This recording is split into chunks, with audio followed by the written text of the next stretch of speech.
I'm Foxxeel and welcome to my Vanguard synthesis guide. So with the new Tyrannosaurus patch, I'm just going to call it a T-Rex patch, there has been quite a lot of changes made to the game. So this patch is quite significant in terms of it feels more like a DLC than it does a patch.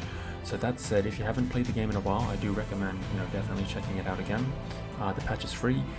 It really improved the game and opened it up and made it a lot more interesting and dynamic. And so that said, I did have to play the game quite a bit to try and learn and experiment with the new changes to see what I think would work best with the Vanguard faction, who is my main and probably my favorite, or pretty much the only one I've played so far, but it's my main faction, and I think it's the Vanguard synthesis combination. And this video is going to be focusing on the heroes, so your main hero should be a sniper. And I'm going to explain why and why I think that's so powerful, because I think it utilizes the Vanguard's natural strengths, and it also maximizes the changes made to the game, maximizes your utility of the changes. English? Yeah, that makes sense. Okay, cool. We're going to get started. Okay, so one of the changes with the new T-Rex patch is that you can alter these settings over here, which is quite similar, but if you go to advanced settings, you can go to game flow, and you can also change your starting resources, your game speed, your starting units, NPC dwelling, and all these other factors. Now, when I talk about the guide, I'm going to be referencing turns, just for the sake of giving you an idea of, turn 30 is kind of early game, turn 120 is, quite late game. When I reference turns, I'm referencing them in with respect to a game speed set at normal. Again, if you set the game speed as higher, which I'll probably do in the future, obviously turn 50 on a higher game speed is not going to be the same point as turn 50 on a normal game speed. But just keep that in mind when I talk about turn this or turn that, turn X or turn Y. So game speed, these settings, whatever settings you want, whatever planet you want.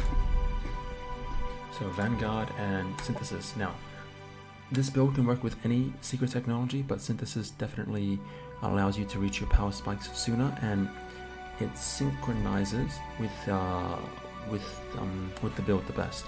Now Vanguard, on the left, check over here, powerful range units, weak melee units. This is new as well for the T-Rex patch, a starting bonus and your long-term bonus. So a starting bonus only affects units that you initially start the game with, and your long-term bonus affects every unit that you make.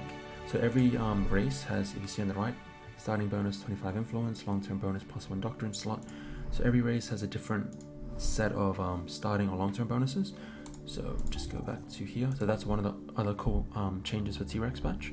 I'm going to be making a separate video going into a lot more depth about the changes and how that affects this build, but for now I'm not going to be touching on every aspect just because it's way too much. So there's your race, your secret technology. Now we'll go to the perks. So the perks, your main perk that you want to have no matter what is cruelty or cruel. So cruel, you're a tyrant to your people, and your colonies have +4 unhappiness. Unhappiness, if you have too much unhappiness in your colonies, they riot. I don't actually know what happens when they riot because I've never had a colony riot, but it's not good, long story short. And cruelty, the positive, or the thing that you get from this is you get 200 morale per kill, and just for the sake of showing you, morale is crit chance. So 200 morale is equal to 10% crit chance. If you lose morale, you gain fumble chance.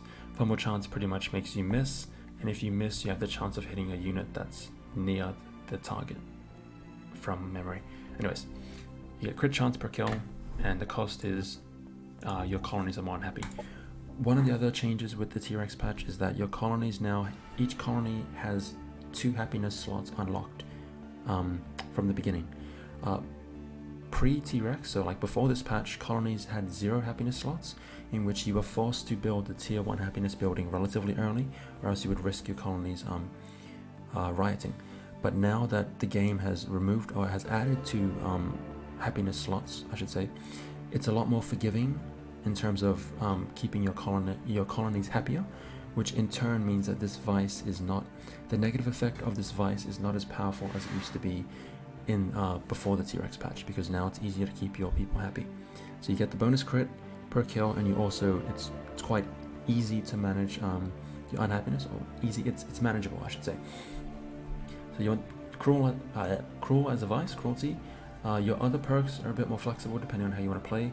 Personally, I prefer veteran, military detachment, and sniper. Sniper because you want the sniper eventually, but it also, you unlock these 2 skills, range specialist and deadeye, straight away, and those are your 2 main skills that you want to unlock as soon as you can. And so that just makes it easier for you. Military detachment because I like having a strong early start, and veteran because, again, strong early start, and I like leveling. It's more complex than that, but for now I'm just going to try and focus on the actual sniping hero. Valor and strength to you, commander of the Vanguard Expeditionary Forces. Cryosleep missions allowed you and your ranks of outcasts and adventurers to escape your past and claim new worlds for the Star Union. Alright, so even though I got military detachment, when you start the game, you will start with a unique unit that is based off your secret technology. So if I just skip turn 1, just skip turn 2, so I can look at the research. Every time you start the game, you'll always start with this unit here, which is pretty much your tier 1 secret technology unit. And so for the Vanguard and Synthesis, you get the Hacker. Now, one reason why you want to choose Synthesis is that the Hacker has an ability which, as far as I'm aware, is unique to Vanguard. I looked through some of the other races and I couldn't find it, but if this isn't true and other races or units do have this ability, then please let me know. That unique ability, quote-unquote unique, is targeting calibration. Targeting calibration gives you 30% accuracy and +1 range for 2 turns. It's also important to note that the cooldown is 2 turns, so essentially you can permanently give one of your units 30% accuracy and +1 range. So keep that in the back of your mind. Now, even though the Hacker unit has targeting calibration, in terms of your tech, it's important that you do not research information control. Do not unlock this. Excuse me. So, sorry. You don't need to unlock this unit because the unit that you should be using is your engineer.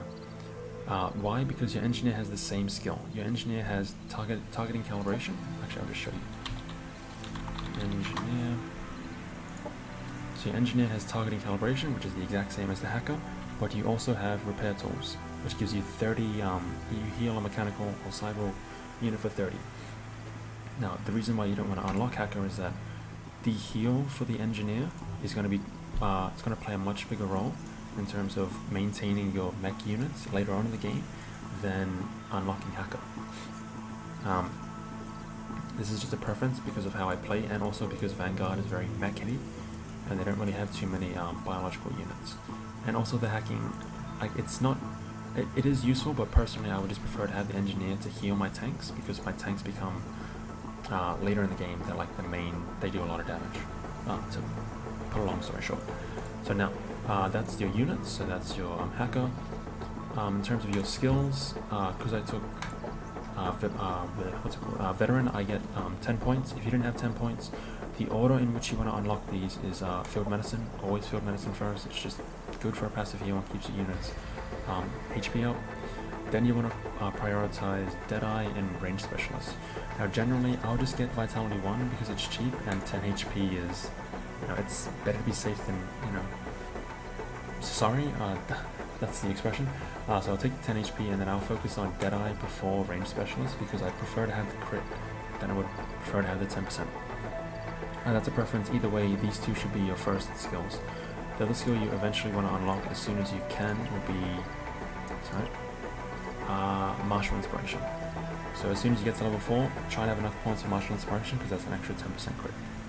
Now, that's your units, that's your skills, so we're going to look at your technology, your equipment, sorry. So this is in no particular order, but the first 3 unit upgrades you want to give to your main hero, your sniper, is this unit down here. So targeting Daemon Shell, so bonus 10% accuracy, 10% crit, and 10% increased damage. You also become integrated. Integrated is important because that's synthesis. You can unlock certain operations that affect every unit that is integrated. And so for example, this all integrated units heal to full. So it's kind of important that you have 1 unit upgrade of integration at least on every single unit, so you can maximize your abilities when you do use them. So this is your integrated unit that you want to use. You also then want to unlock rail accelerators, gives you bonus accuracy, damage, and range. And you also want to unlock interlocking armor, because it gives you stagger resistance.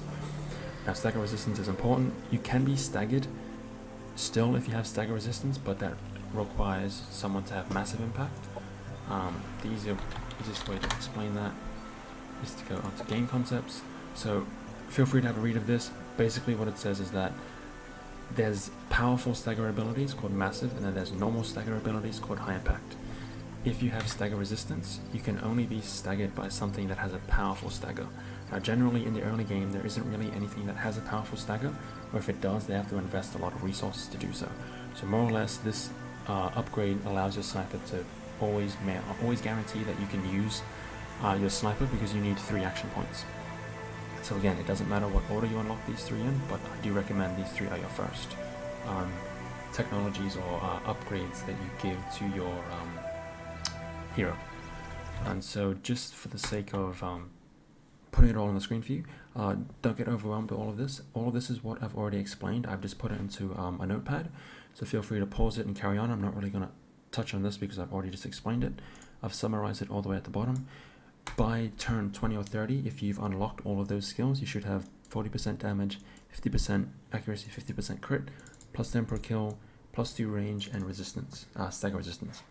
Now this plus 2 range is again where I find that this build becomes really powerful, because you get bonus range, plus 1 range from rail accelerators, and you can always have a bonus plus 1 range from targeting calibration, whether that's from your hacker or whether that's from your engineer.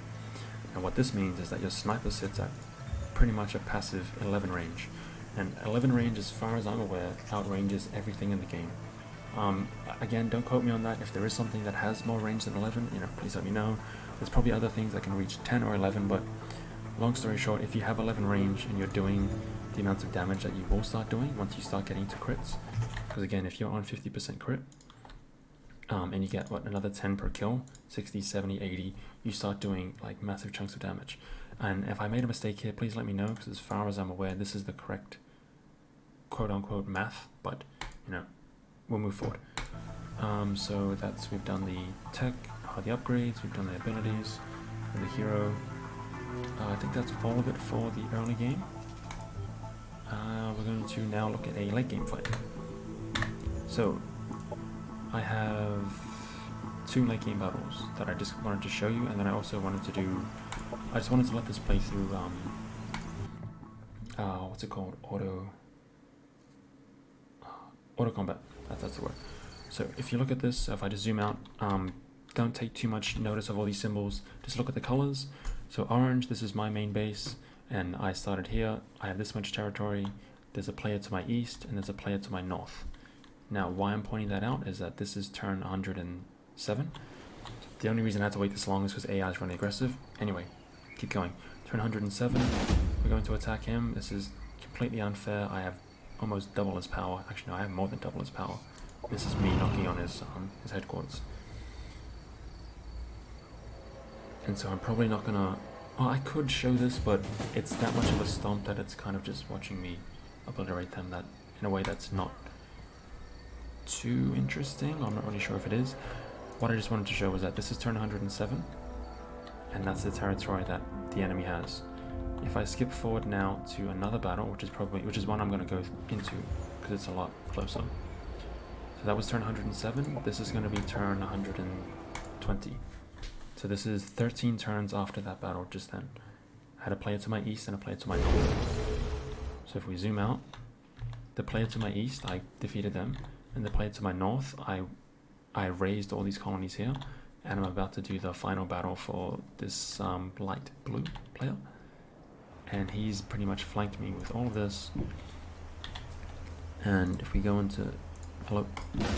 Actually, no, before we do that.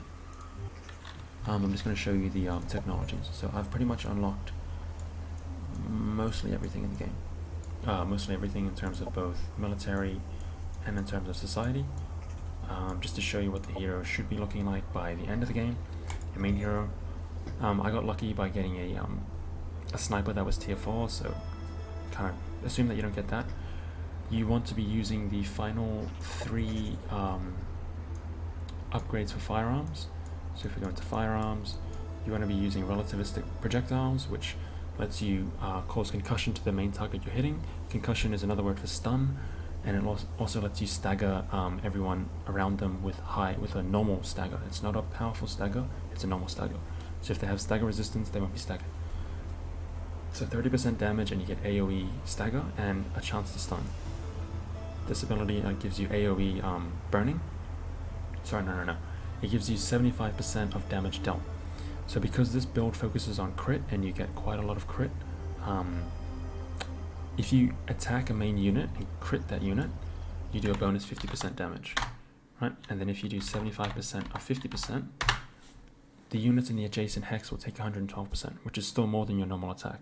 So essentially, if units group and you hit them with the sniper and it crits, you can then you can start wiping like 2 or 3 or 4 units down at once. And that's 2 or 3, 4 weak units, or you can hit 2 or 3, like a bunch of units at once from like a decent range.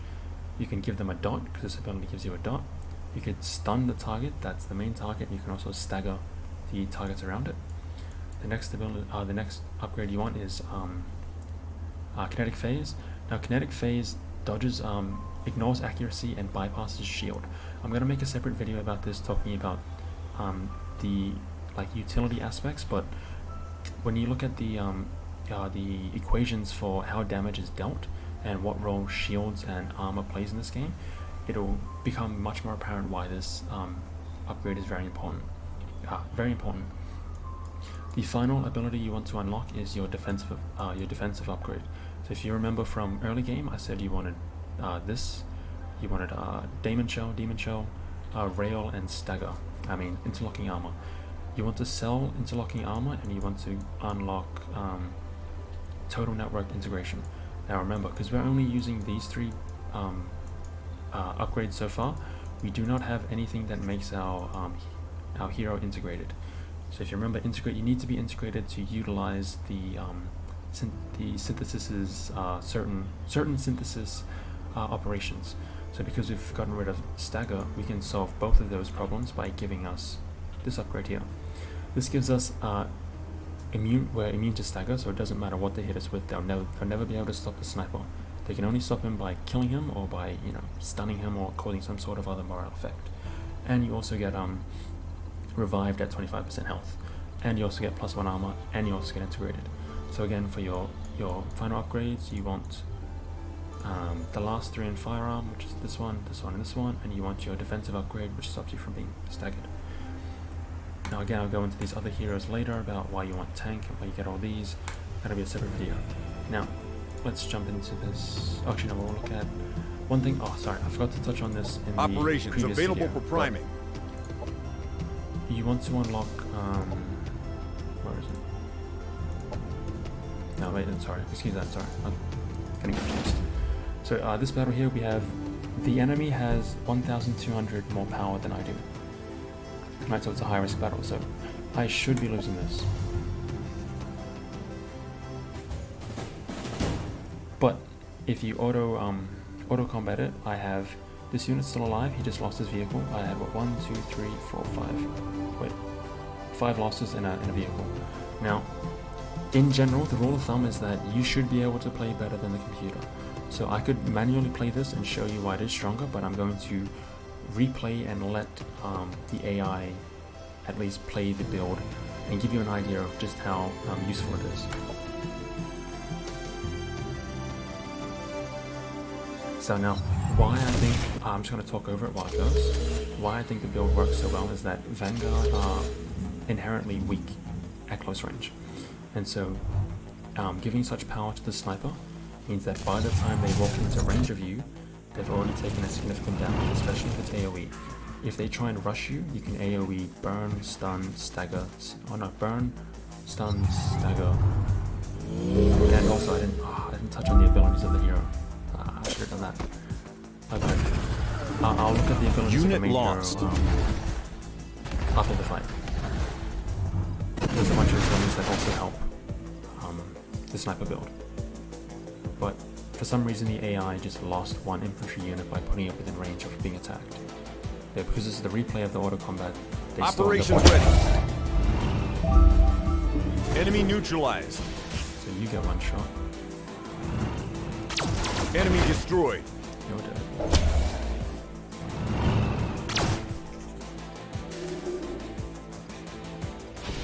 Why? Why? Just, oh, you know what? Okay. And instead of retreating, I'm gonna just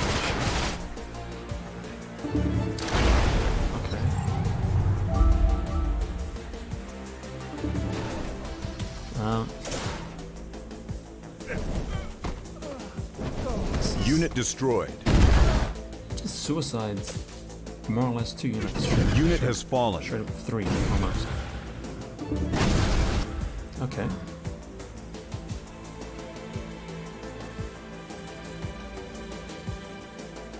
It's almost painful to watch. Enemy annihilated. Enemy killed. So the main guys make kills. Enemy killed. Enemy eliminated. Okay. Enemy neutralized. Still doesn't want to run, that's fine.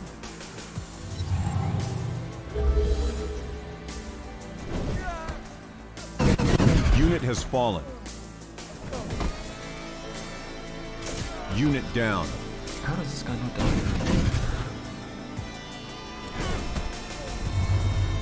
Damn it. Enemy Why annihilated. didn't you just run? I'm so confused. Enemy annihilated. I'm so confused. Enemy killed. Okay. Okay. What did you do? Unit killed in action. Damn it. Hero lost. Okay, now I'm confused. Because didn't I just...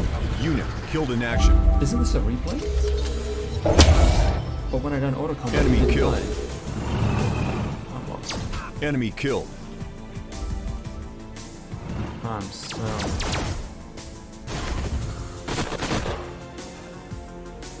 Enemy So destroyed. this is... So, if you auto combat and then watch the replay... Enemy down. it gives you a different outcome. Because actually, I didn't realize this. Because Unit those lost. units who survived if they just retreated. Which is exactly what I would have done. Enemy commander down. Our leader And I shall lost my main return. hero as well. Oh no. Enemy eliminated.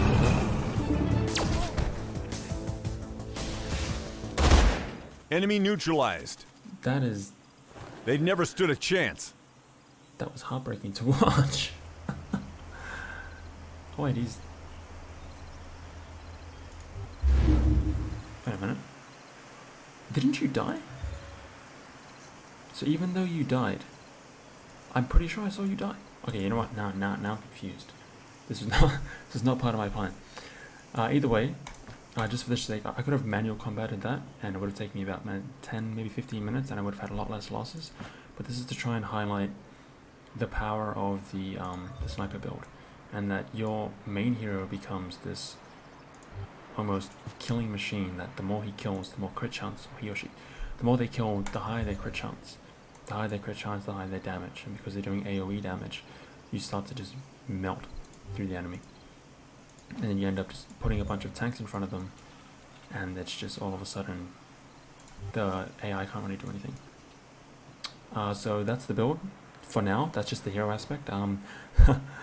It's a bit unscripted at the end, but you know what? Thanks for watching. I'm learning more stuff about the game as we go. Foxxeel out. Catch you in the next video. Have a good day. I almost forgot to show the hero abilities. So just quickly, we'll go into hero learned. These are the abilities that you want to have unlocked by, what level am I? Level 13. The only one that I would take out would be Archaeologist Adept. I only put that in there early just because I wanted to maximize what I got from the archaeology sites, what they're called. And you could also get away with not having Ground Commander as well. But yeah, the main ones you want is Deadeye 3, Range Specialist 3, Assisted Breach, it lets you bypass armor and shields. Again, I'll touch on damage dealing and some of the aspects of the game in another video. Martial Inspiration, Modular Extension, so you can actually use the 4 unit upgrades. And yeah, one other thing is that I realized that my notepad was actually incorrect. So this one here, I had a doctrine in here, but that doctrine only affects NPC units, and I also couldn't count accuracy for some reason. So earlier in the game when I mentioned where you should be by turn 20 or 30, it should be here. So it's 60% accuracy, not 50, and it's 30% crit, not 20. That's my mistake. Excuse me. Apologize for that. But now, thanks for joining, and I'll catch you on the next one.